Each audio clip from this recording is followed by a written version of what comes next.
How do you get a miner to leave Foundry and go to something like Ocean, or a miner to leave something like Antpool and come to you? Like, what's been sort of the thing besides the money? Because they seem to be like very tight and hard to like get some of these guys to care. Well,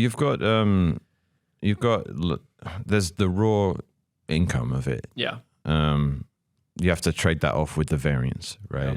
Like if we earn you more, but it takes us a month to do it, that might have financial consequences for you that are worse than if you just took on like the decreased variance that was less overall. So there's the money angle, there's the ideological angle. Like every single like BitX like enthusiast guy.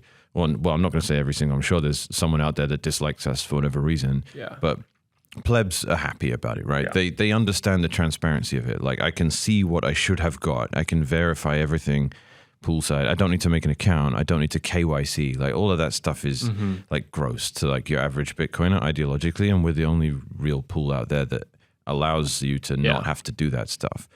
And it's 0%.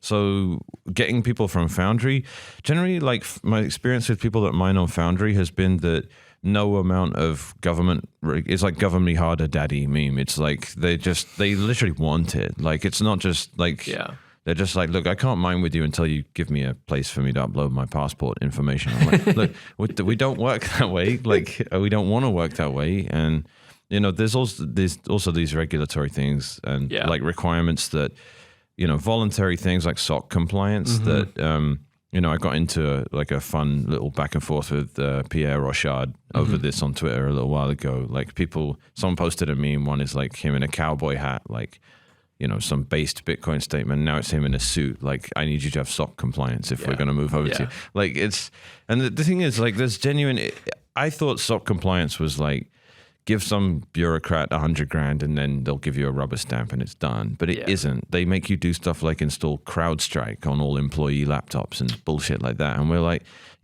unfortunately, this is actually worse. Like it's a government bureaucrat's idea of what InfoSec is. And that's as bad as you might think it is. Like, I don't want to do that. Like Ocean's back end, like we don't have anyone's data to give. Like we don't ask for it in the first place.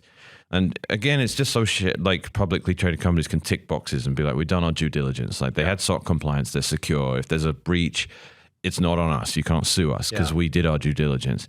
And what's annoying about that is it's just not real. It's all security theater. Like so, to get back to the point, a lot of publicly traded miners, that was their hang up. They're just like, look, you guys are like wild.